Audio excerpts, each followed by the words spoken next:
pensamos em trabalhar um pouco sobre a resiliência e vamos ler um trecho do capítulo 10 do Evangelho segundo o Espiritismo, que é o perdão das ofensas. Qual seria a conexão que nós faríamos entre perdão e resiliência? Para fazer sentido a leitura com o tema proposto. Porque para se perdoar você tem que deixar ir. E isso é uma forma de ser resiliente. De flexibilizar aquilo que está duro, incomodando e que você não consegue sair daquele ponto. Exatamente. Tentar trabalhar o perdão sem alcançar um pouco de resiliência. Primeiro que é um sofrimento.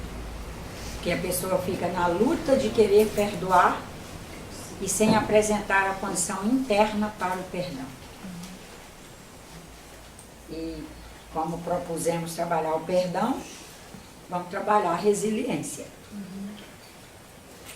Perdão das ofensas está no capítulo 10 e é o item 14. Quantas vezes perdoarei ao meu irmão? Perdoá-lo eis, não 7 vezes, mas 70 vezes 7 vezes. Eis um dos ensinos de Jesus que devem calar em nossa consciência, em nossa inteligência e falar bem alto ao nosso coração. Comparai essas palavras misericordiosas com a oração tão simples, tão resumida, e ao mesmo tempo tão grande nas suas aspirações, que Jesus ensinou aos discípulos, e encontrareis sempre o mesmo pensamento. Jesus, justo por excelência, responde a Pedro: perdoarás sem limites. Perdoarás cada ofensa, tantas vezes quanto ela vos for feita.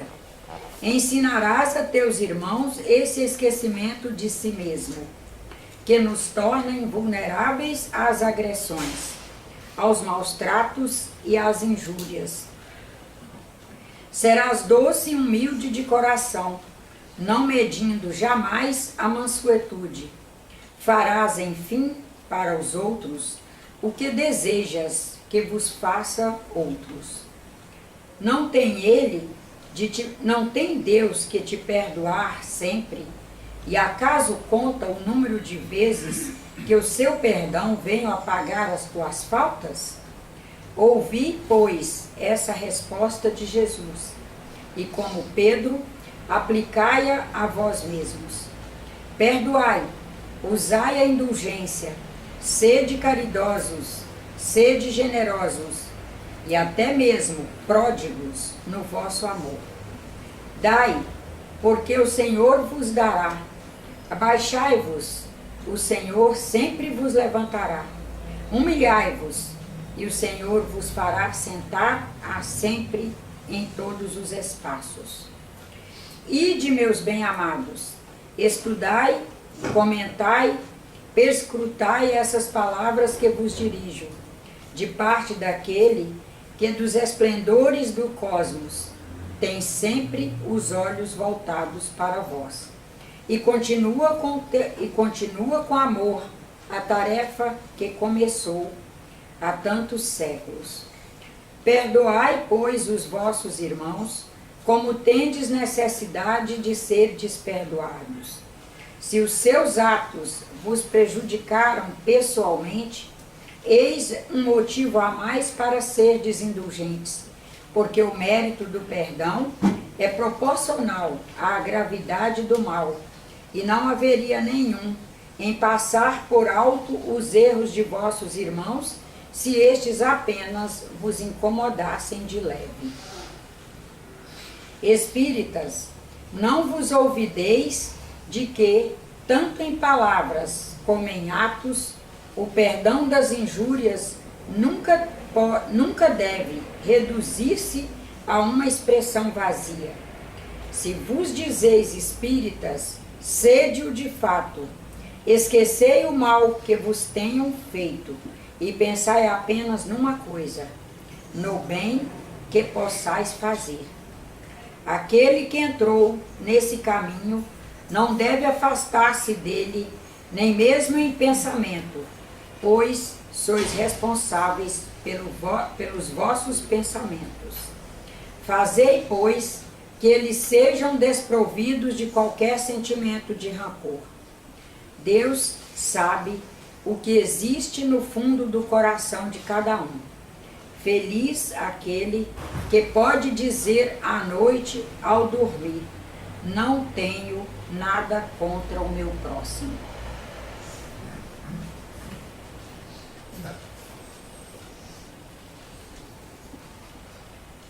Então vamos lá.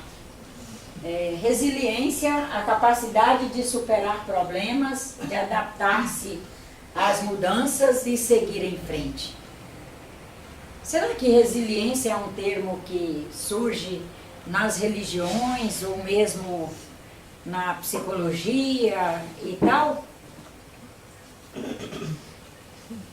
Ou mais uma vez é uma oferta maravilhosa da ciência para nós? É um termo da física. As duas coisas. Hã? As duas coisas. Não, mas ela é uma palavra que começa a ser trabalhada e exaustivamente utilizada no ramo dos materiais. Na busca por materiais que possam suportar as tensões, as pressões, ao calor e etc. E daí um material resiliente é o material que suporta aquelas situações inerentes àquela questão que ele está sendo utilizada, àquela função, onde ele possa até mesmo sofrer uma deformação, mas que ele retorne ao estado original. Em física, ou mesmo nas indústrias, de acordo com a função que a gente vai aplicar no material, você busca as propriedades de resiliência dele, dependendo de que função você vai dar, porque ele tem que suportar. Entre nós também. É uma expressão moderna, né? Bom, Ela não é citada lá atrás, quando a gente começa a... não, é quando a física começa a trabalhar, que é moderna nesse sentido, sim. Ela não é moderna no sentido de nova deste quadrante de século para cá, mas é quando a física e os físicos começam a trabalhar mais, e principalmente as questões de materiais e de funções específicas para atendimento de situações, seja na indústria, seja na pesquisa e etc. Quando foi estudada as propriedades dos materiais. Isto, Apareceu essa palavra. a partir de quando foram buscando propriedades de materiais no sentido de adaptá-los a funções. Então vamos pensar em funções. Como nós humanos somos um espectro amplo de funções, aí nós vamos perceber que a resiliência, ela, vamos dizer que seja um conjunto enorme de elementos diferentes que nós vamos nos adaptando e aprendendo a desenvolvê-los em nós, e aí vamos nos transformando cada vez mais numa pessoa mais resiliente. Não seria um elemento, uma vez que somos um conjunto enorme de funções. Nesse conjunto enorme de funções, esse espectro amplo de situações que nós teremos que responder, que nós teremos que corresponder, que nós teremos que atuar, e nós vamos trabalhar inúmeros elementos que nos ajudarão na composição de um ser resiliente. Porque senão eu posso desenvolver até uma certa resiliência no sentido do trato social, mas eu terei dificuldade de me adaptar, por exemplo, no exercício da profissão, na parte técnica, por exemplo. Eu não aprendi a fazer suportabilidade para, por exemplo, exaustão.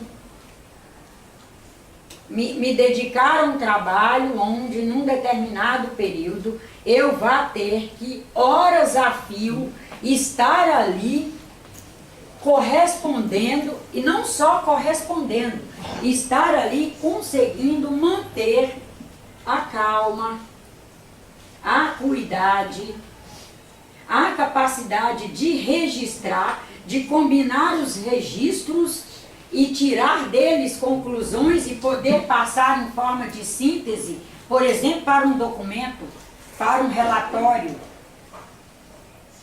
Por isso nós enumeramos algumas questões aqui, já sabendo que isso é no oceano dos elementos para uma condição de resiliência melhor, é um número pequeno, mas é o que pelo menos vai dar para a gente trabalhar aqui nesses 40 minutos. Então vamos pensar na autoeficácia. Primeiro, o que é eficácia, né? O que é eficácia? Desempenho. Ou às vezes não exatamente da própria pessoa. O senhor consegue que um determinado elemento, da maneira que o senhor o trabalha, consegue produzir uma boa resposta.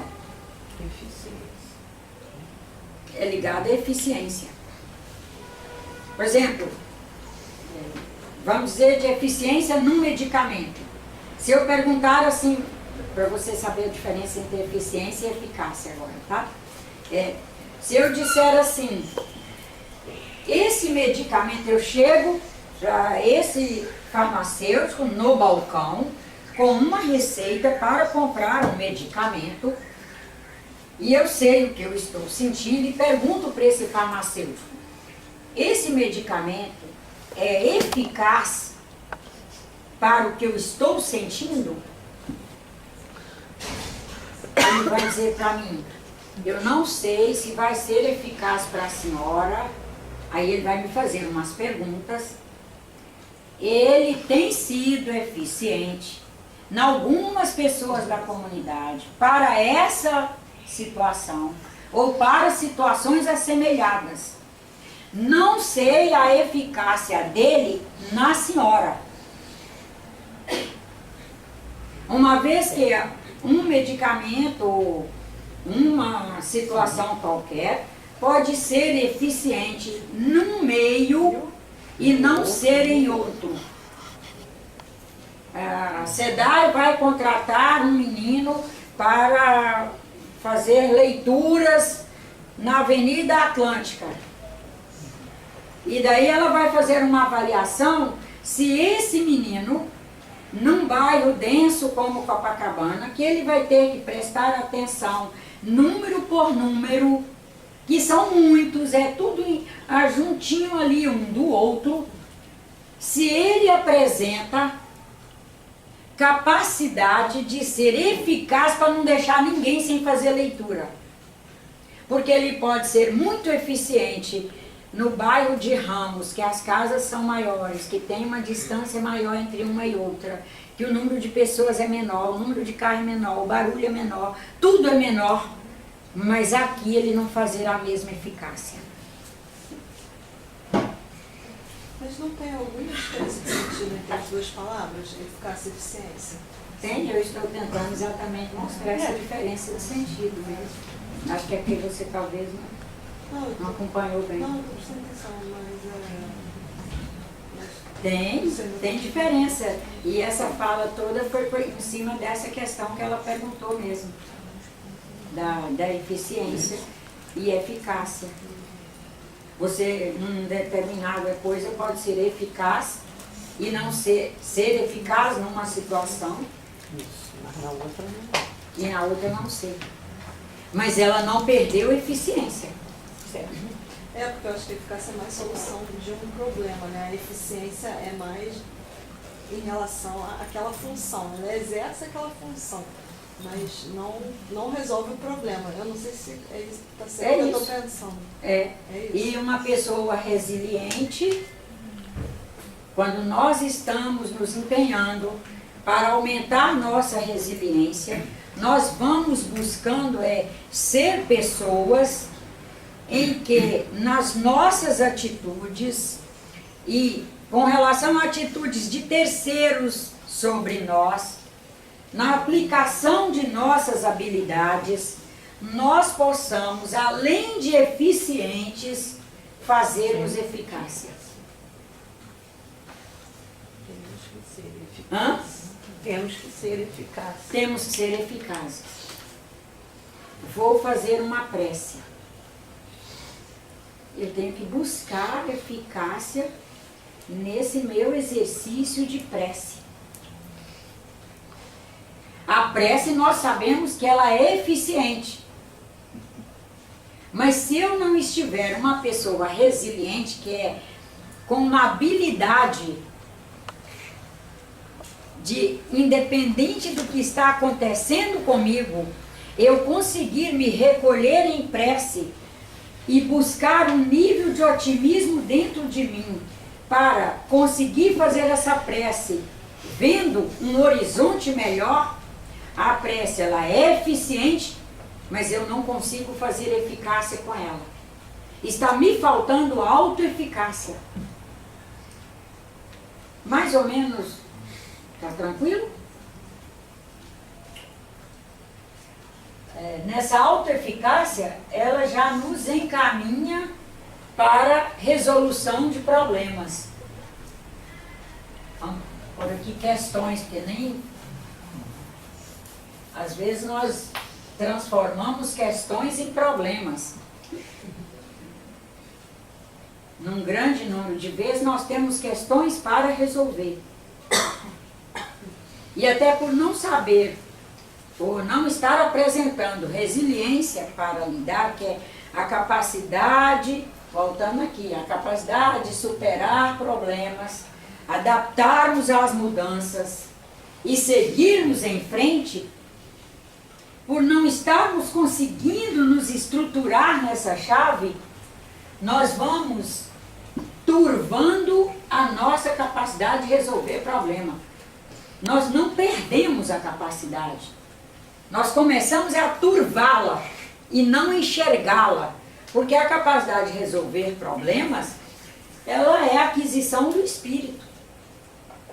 E o espírito ele não perde o que já alcançou.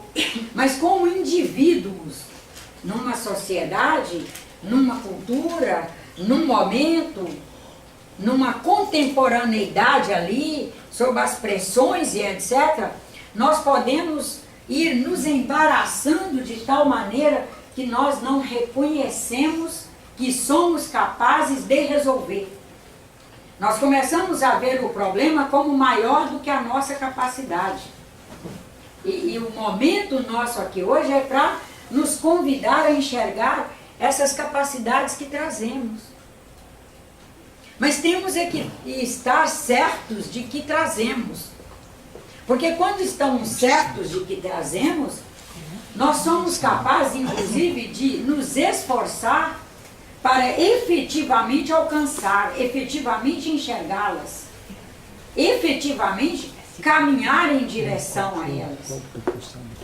Porque quando nós não caminhamos, nós não enxergamos, nós não valorizamos as capacitações que trazemos, nós começamos a achar que, por exemplo, não somos capazes de resolver. Eu não dou conta de resolver.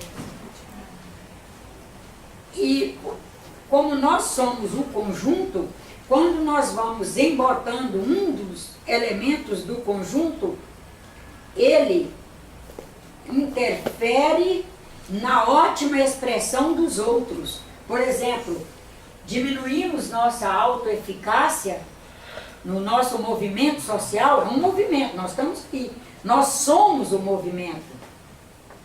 E como movimento estamos inseridos num cosmos onde todas as demais partículas estão em movimento, desde o grão de areia, a minhoca, a barata, o rato, todos os nossos irmãos, encarnados e desencarnados, estamos no movimento, todos nos comunicando, todos nos informando, todos colaborando com todos no movimento de buscar aumento de nossas capacitações, de nossas habilidades. Como resiliência é uma habilidade, estamos todos aí no conjunto favorecendo o aumento dessa habilidade.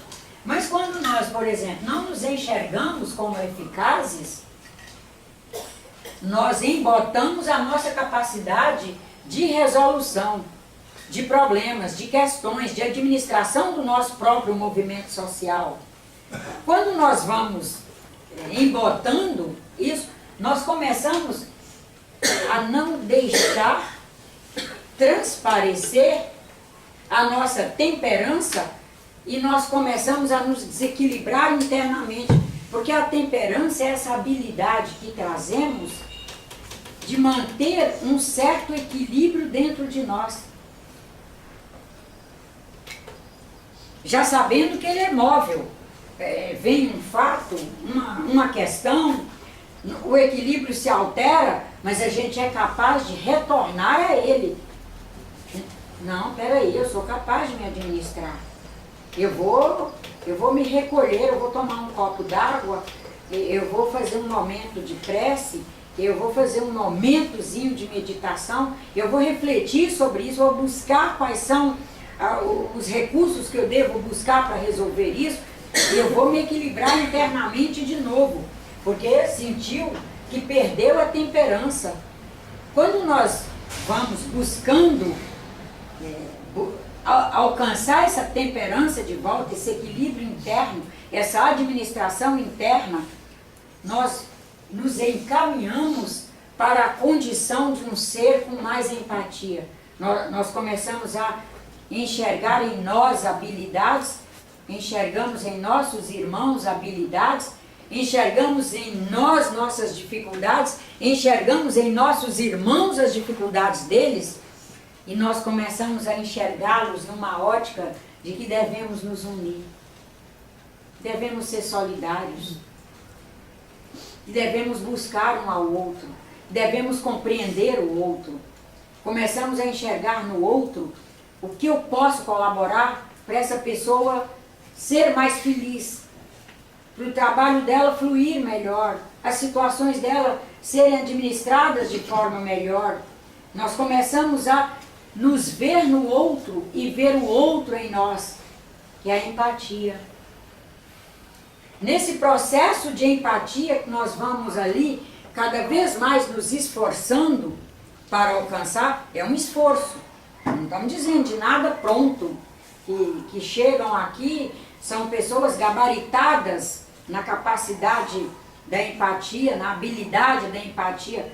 Não, nós chegamos habilitados dentro do que nós construímos até o momento da nossa chegada. Como tudo está em movimento e tudo está em expansão, em evolução, cada dia nós temos que avançar para acompanhar não só nossos irmãos encarnados, como acompanhar o movimento da evolução, que é o conjunto dos irmãos encarnados e desencarnados, para que a gente esteja compondo um processo vibratório, onde, com as habilidades que esse espírito chegou aqui, ele tenha todos os dias a capacidade de uma adaptação para estar atualizado. Porque, na verdade, o que nos alegra é a nossa autoatualização. É nos sentirmos adaptados a cada instante dentro da marcha que nós com todos estamos fazendo. A gente pode ver que alguns profissionais da área da saúde,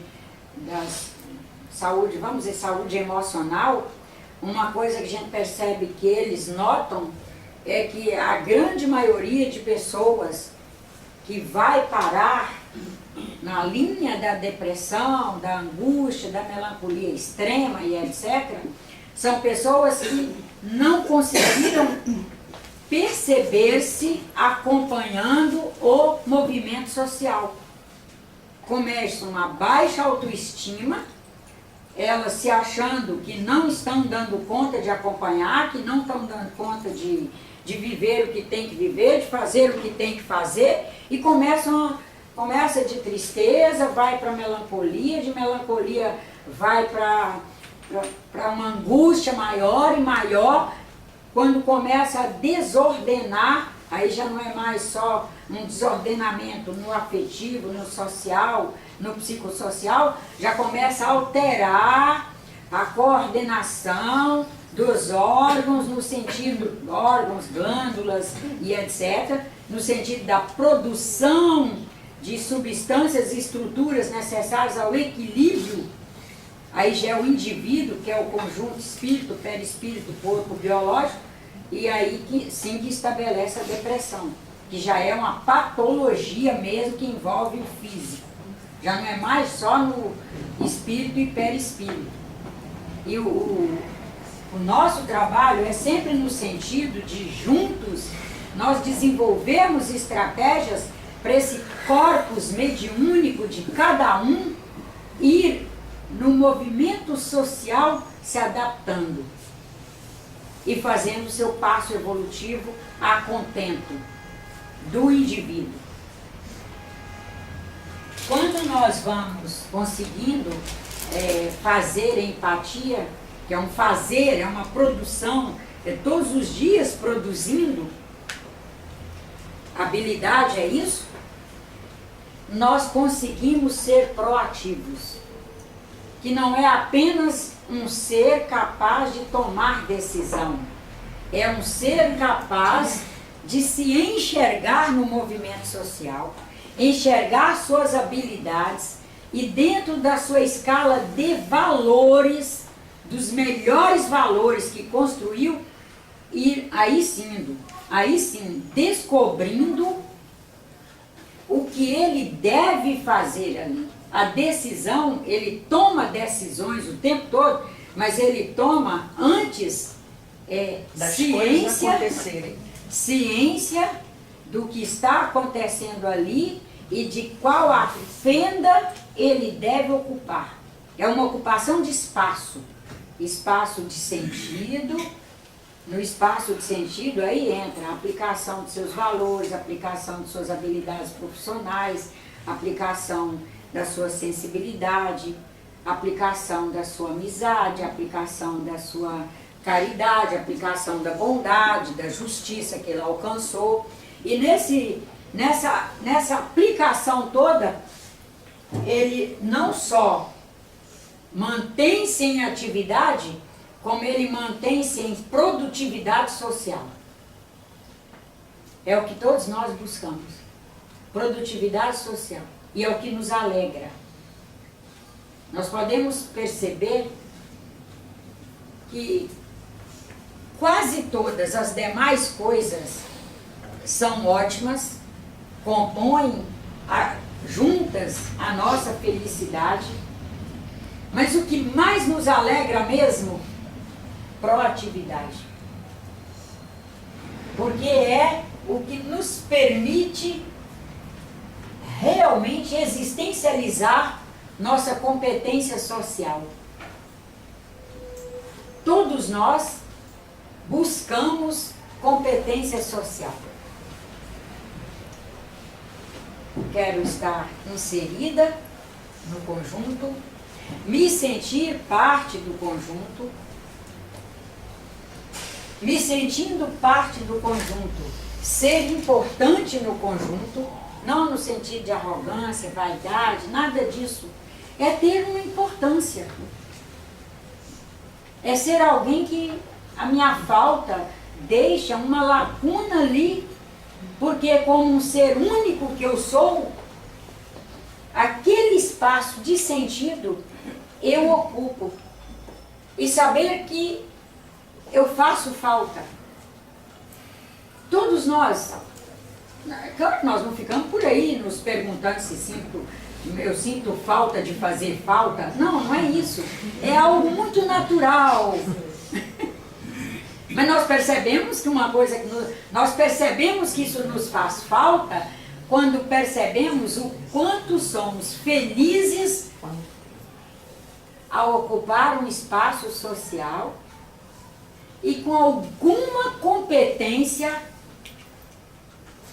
fazermos um nível de atendimento naquele espaço que ocupamos. Nessa competência social, nós vamos percebendo que necessitamos ser pessoas tenazes. O que é tenacidade numa pessoa? Primeiro vamos ver o que é tenacidade num material. Vamos começar de um material. Vamos do menos complexo para o mais complexo, que é o humano. Quando nós queremos um material para ocupar determinadas funções e que ele tem que ser tenaz. O que é tenaz? Qual é a característica que esse material deve apresentar? A capacidade de permanecer na ação, não... Sem deteriorar. Não, isso. Sem se arrebentar.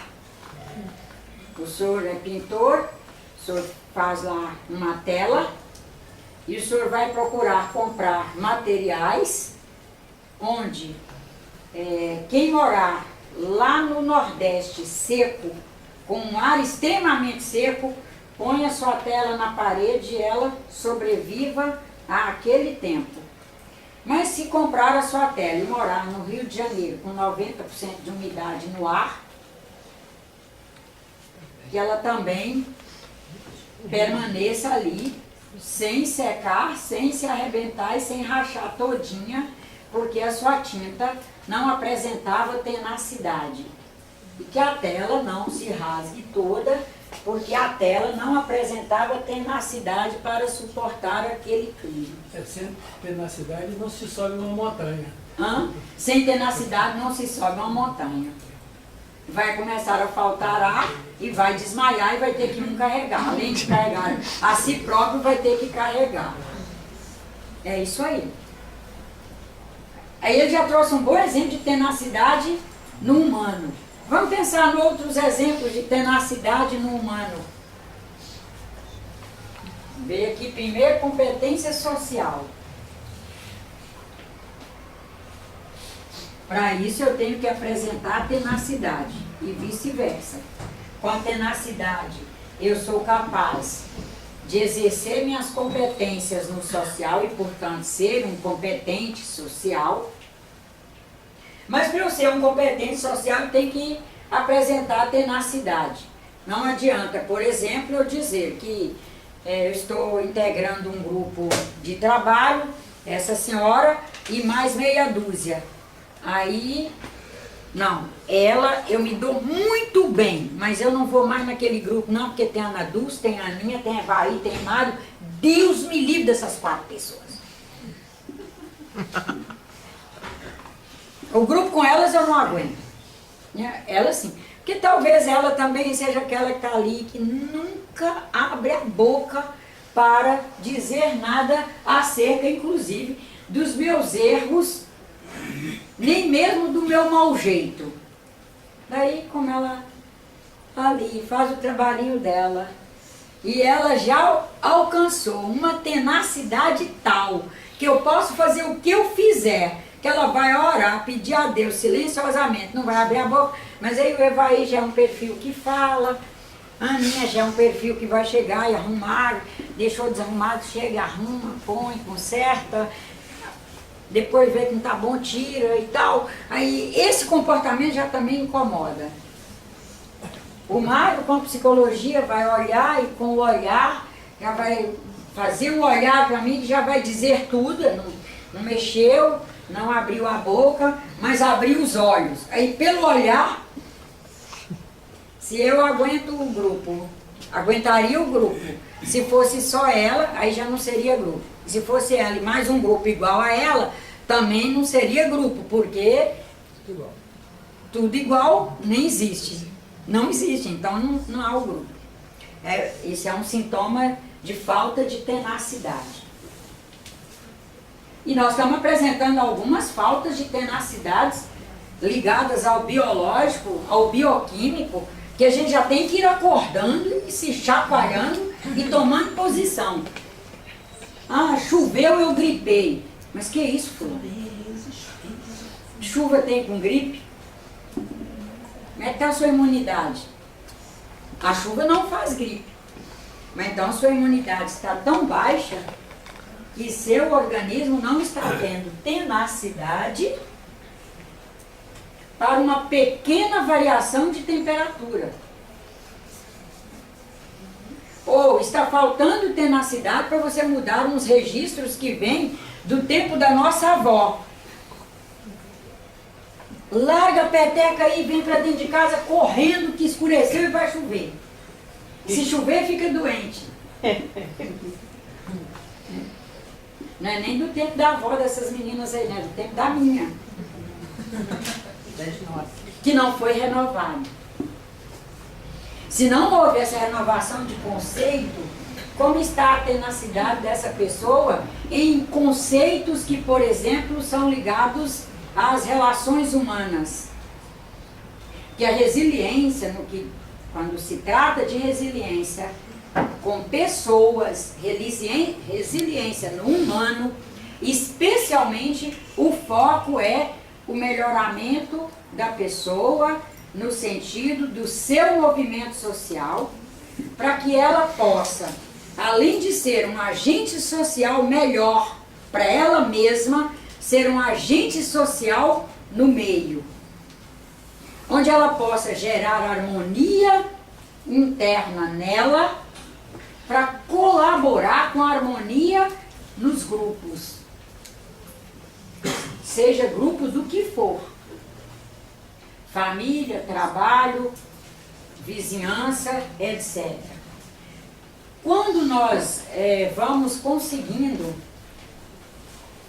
manter na nossa pauta de esforço o melhoramento nessas questões, nós vamos conseguindo produzir o otimismo necessário para enxergarmos horizontes melhores do que o momento em que estamos vivendo. Não é nem um otimismo vão, no sentido de achar que tudo vai dar certo, tudo vai no seu momento. Não é isso, porque isso aí não é otimismo. Otimismo é algo que você é capaz de colocar em prática. As coisas estão muito difíceis, mas somos capazes de colocar em prática o nosso leme. Nos colocar na direção do nosso leme. Nos colocando na direção do nosso leme, nós vamos ter a direção do nosso movimento social. Vamos conseguir nos administrar, nos autocontrolar, vamos fazer o equilíbrio. E as coisas irão acontecendo. No tempo delas. Também não podemos querer que por sermos resilientes, as coisas estejam sempre bem. Porque já está provado que, por exemplo, pessoas resilientes não são as pessoas que não têm problemas. Nem são as pessoas que os problemas vêm e que são resolvidos de imediato. Um número enorme de problemas não são resolvidos de imediato. Eles têm um tempo para serem resolvidos. As pessoas resilientes são pessoas que as situações não as travam no seu movimento social. As situações não as desestimulam no seu movimento social. As situações não as deixam em pedaços. É o contrário. Elas são capazes de recolher todos os pedaços e compor o que tem que compor para continuar. E continuam. elas passam por grandes reveses, a gente vê esses pontuais aí. Cristo, um dos maiores pontuais que passou pela Terra, para nós espíritas, o maior pontual que passou pela Terra, com grandes dificuldades, uma vez que a humanidade ainda não construiu uma cultura espiritualizada o suficiente para compreender os pontuais. Gandhi é aí do nosso século. Martin Luther King, um pouco antes, e assim tantos outros. Essas figuras que a senhora está citando, eles têm essas 9 características de uma humanidade. E por isso eu estou citando. Exatamente. Eles vão trabalhando todas elas e simultaneamente. Eles estão todos os dias, o tempo todo, trabalhando todas elas. E eles estão passando por coisas. Nós convivemos com pessoas no nosso dia a dia, pontuais nas suas questões e situações. Eles estão passando por situações terríveis, mas estão ali fortes, com seu leme, dirigindo o barco da sua vida, com coragem, com otimismo. Se a gente não abrir o olho, eles ainda vão ter que parar para nos confortar diante do que eles estão passando. Eles que estão passando a agrura, a injustiça, o sofrimento ali, ainda estão tendo que parar para dizer: fulana, que isso? Isso vai passar, fique firme. Fique firme, porque eu estou firme, eu estou trabalhando. Isso vai passar. E eles, porque eles vão trabalhando, como o senhor diz, tudo isso aqui, conseguem ter uma flexibilidade mental. Quando vai nos faltando os demais elementos e tantos outros, nós vamos perdendo a capacidade de todos os dias, junto aos espíritos bons, orientadores maravilhosos, encarnados e desencarnados, né? Mesmo com essa composição maravilhosa, nós vamos nos petrificando. Às vezes nós nos petrificamos de tal maneira que nós somos capazes de esquecer todos os demais elementos que estão ali no movimento da nossa vida, em movimento, e ficamos fixos num só. E às vezes nem são problemas graves também não, a gente torna grave. Isso é obsessão. Obsessão interna, né? Você fica obcecado. Isso é obsessão. Mas quando nos falta flexibilidade mental, é o caminho está aberto, a porta está feita, e eu diria para você que está criado o solo com alicerce pronto para o processo obsessivo no campo das ideias. Porque a gente fica pensando naquilo o tempo todo. E às vezes é coisa simples diante da humanidade. Mas como a gente foi se apequenando, porque a gente foi esquecendo de ir passando em revista esses elementos com relação a nós e o nosso movimento social, nossa interação com o mundo, com as pessoas, com as coisas, nosso fazer, nosso posicionamento, nós fomos esquecendo de passar em revista isso aqui, aí nós nos tornamos petrificados. Se o filho escolher uma nora que a gente não gosta, a gente está com saúde, está com emprego, tem casa para morar, tem mar para caminhar, tem vento, tem sol, tem chuva, tem água para banho, tem material maravilhoso para estudar, tem recurso tecnológico para nos ajudar nos nossos movimentos de aprender, de melhorar o corpo emocional, mas a gente é capaz de estar fixo só naquilo. E o que é pior, somos capazes de cada um que encontrar falar daquele assunto. Ele é a pauta.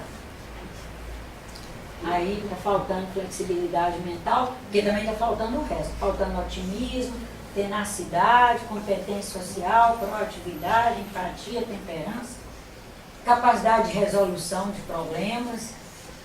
Está faltando autoeficácia para ver o mundo, as pessoas, as coisas e ver cada um como sendo único, especial e etc, etc. Mas só uma coisinha, quando você falou dessas grandes figuras, eu esqueci o termo que você usou, Jesus e... Os pontuais.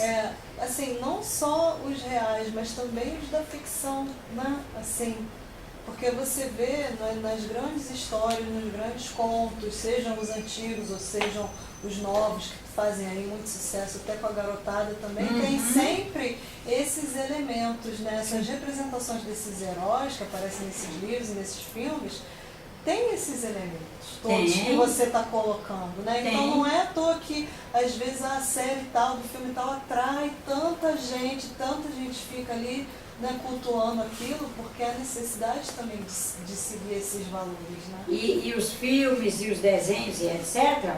têm a vantagem de ter imagens, de apresentar movimento, e nós, aqui na Terra, nós temos necessidade de configurações, nós temos necessidade de movimento, eles têm uma linguagem, às vezes ela não é falada, mas o próprio movimento com a configuração compõe as linguagens, nós temos necessidade de linguagens, e daí eles chegam a nós, atendem à nossa necessidade lúdica. Nós temos necessidade lúdica. Sim.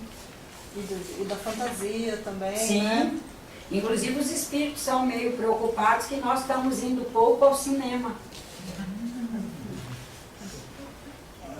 Que a tela é grande, que há um salão, são pessoas, é uma composição de pessoas diferentes, que eles olham tudo isso, né? Não é o cinema pelo cinema. É que esses elementos todos que a gente colocou aqui agora, e tantos outros, num espaço apropriado, com mentalidade criada para aquilo, para o lúdico, mas que ao mesmo tempo é um lúdico que chega a nós, nos trazendo, enriquecendo de elementos, e etc., e que nós estamos perdendo esse hábito de ir. Mas tem muito filme aí fazendo muito sucesso. Encaixaríamos o toque.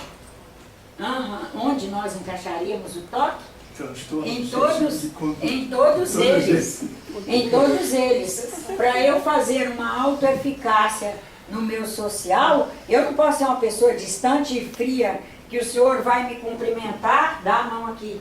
E eu chego com a mão assim. Uma mão frouxa. O senhor chega, seja no ambiente de trabalho, seja de família, seja aqui, o senhor vem a mim para dar um abraço. Mas, com licença, ao invés de eu dar um abraço, é uma coisa... Já vi isso. Aí, Mas isso está cheio. Resolução de problemas. Eu vou a um lugar fazer uma resolução, vou a Light, fazer uma resolução. As pessoas já estão em dificuldade de trabalho, coitadas. Aí chego lá, na mesa. Vim aqui porque olha essa conta que a Light me mandou. Eu vim aqui porque olha essa conta que a Light me mandou. Meu projeto de resolução de problema, eu matei ele ali. Oi, minha querida, bom dia. Esse exemplo que a senhora deu aí do abraço é tão Tudo engraçado que o homem, quando abraça o outro homem, ele abraça e dá umas pancadas. Não, porque abraçamos, eu sou homem, pô. Aí, oi, minha querida, bom dia. Olha, eu vim aqui ver se eu resolvo essa questão. Você tem que chegar... Tem que haver um nível de afetividade, é o toque. Isso tudo foi para dizer que o toque necessariamente não vai ser o abraço, não vai ser um dar a mão. Às vezes a menina está distante, nem quer mão, nem quer minha mão. Mas eu tenho que tocá-la. De algum jeito eu tenho que tocar. Se eu quero que ela seja resiliente para chegar à minha questão e buscar uma solução, eu vou ter que fazer um livro de toque para resolver minha questão. Mesmo que eu tenha ido para lá nervosíssima, eu vou ter que buscar a temperança. Estuda para mostrar que passa por todos eles. Eu vou ter que fazer a temperança. Vou ter que chegar e dizer, calma, Nájila, se componha, verticalize, amoro, ligeiro, antes que você queime sua possibilidade. Eu tenho que ser proativa. Alcançar aquela pessoa com meus melhores valores. Tomar uma atitude diante dela, atitude de dar um bom dia, de falar, de expor minha questão com o melhor dos valores que eu alcancei. Fazendo o que me compete fazer socialmente. Eu não sou uma pessoa da idade da pedra. E nem estou lidando com uma menina no meio rural, que a linguagem é uma. Eu estou no meio urbano, que é mais politizado, é mais sociabilizado, e eu vou ter que alcançar esse entendimento para chegar nela. Com tenacidade. Primeiro que a conta não foi ela que emitiu, ela é funcionária lá da empresa. Eu tenho que ter um otimismo para me levar a estar ali para cima, para ela também me atender para cima, dentro do possível dela. E com uma flexibilidade mental, até para ela não ter competência para resolver, e eu conseguir ter educação, clareza e uma certa dignidade para dizer a ela, será que ninguém aqui sabe resolver? Busca isso para mim, pelo amor de Deus. Vê se alguém aí sabe. O tópico que eu quero comentar é o transtorno obsessivo de conduta. Esse é terrível. Mas ele desenvolve quando vai faltando tudo isso aqui. Ele não se desenvolve assim. Fulano resolveu o que quer desenvolver toque. Transtorno obsessivo de conduta. Vai faltando um elemento, outro elemento, outro elemento. A pessoa perde a competência social. Não é que ela perca. Porque o que ela traz de competência social em matérias de espírito, ela não perdeu. Uma coisa é o espírito e outra coisa é o indivíduo aqui, é nós aqui encarnados. Nós podemos não expressar aquisições que o espírito já alcançou. O grande cuidado e o que os espíritos nos convidam a estar atentos é que nós podemos chegar à Terra enquanto espíritos, trazendo algumas competências, e no nosso processo de autoeducação todos os dias e de educação, aí já é o grupo social no qual nós estamos inseridos, o que nos permite, no sentido do educar, que é o cuidar. Contexto familiar. Contexto familiar, grupo social é isso que nós estamos falando, família, vizinhança, comunidade que vivemos, nós irmos nos formatando, porque cada encontro que nós fazemos, e o tempo todo nós estamos fazendo, porque nós estamos o tempo todo inseridos na nossa rede, com encarnados e desencarnados, nós estamos informando e recebendo informação. Aqui, ó, vamos quebrar aqui que o senhor já vê. Está colocando para dentro formas, através do processo de comunicação.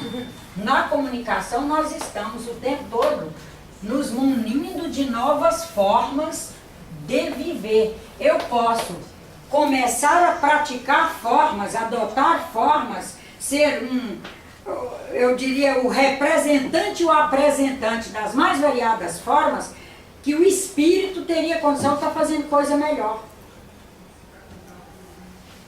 Mas o processo de educação que eu estou me aprimorando nele está me permitindo esse conjunto insatisfatório ao espírito. Ele é insatisfatório, porque o espírito tem competência para coisa melhor, mas o indivíduo não está expressando. Quem trabalha com obra social, e acredito que quem trabalha nesses atendimentos ligados à psicologia, os analistas sociais, psiquiatras provavelmente também, acredito que eles deparem muito com isso, porque nos atendimentos do gabinete de orientação a gente depara muito com isso. Pessoas que elas trazem como espírito competências maravilhosas, habilidades maravilhosas como espírito, como indivíduo, parte de uma sociedade, elas não foram pelo processo, através do processo de educação e de autoeducação, adaptando para estar a serviço no grupo social onde ela está inserida. E hoje que nós estamos vivendo uma crise econômica, uma crise financeira, uma crise política, que nós estamos confundindo isso tudo com o país, nós estamos correndo risco sério de diminuir nossas habilidades, porque nós estamos dizendo que o país não vale a pena, que o país não, que não adianta fazer, que não adianta ser bom, que não adianta. Aí nós estamos o tempo todo nos educando para o pior, nos educando para baixar nosso nível, baixar nossas possibilidades, baixar nossa expressão de faculdades, trazendo nossa faculdade, não, eu quero fazer meu melhor, eu vou fazer o meu máximo. Sem ter na cidade não se faz nada. Não se faz não. E aí não se faz felicidade. E temos o direito de fazer nossa felicidade. E felicidade não é que os outros estejam fazendo tudo satisfatoriamente, não. Felicidade é, eu estou fazendo meu melhor. Eu tenho me esforçado, eu tenho alguns amigos que estão tentando também, e é com eles que eu me espelho, e aí a gente vai encontrando cada vez mais gente que também está nesse movimento tentando o seu melhor, e a gente vai formando um grupo que nos gera, no processo interativo ali, autossustentabilidade. Quando nós vamos baixando o nosso padrão, nós vamos baixando nossa eficácia para nos esforçar por cada um desses e tantos outros, nós vamos fazendo o nosso próprio reducionismo. No autorreducionismo, nós nos infelicitamos. Porque nada do que nós fazemos está à nossa altura, está abaixo. Você vai se anulando. E não existe anulação. O que existe é, ou você está positivo com relação ao seu melhor, ou você está negativo com relação ao seu melhor. Anulação não existe. Porque para existir anulação teria que existir o neutro, teria que existir o zero. Zero é referência. Zero é referência. E ele é a referência aqui, ó. Zero está aqui. Se eu passo para cá, estou no negativo. Se eu passo para cá, ele é uma referência. Mas, na verdade, na prática, ele não existe. Se nós formos tentar o zero, nós chegaremos a quantidades infinitesimais. Mas que existe, existe. Algo. Que é quando passa para o negativo.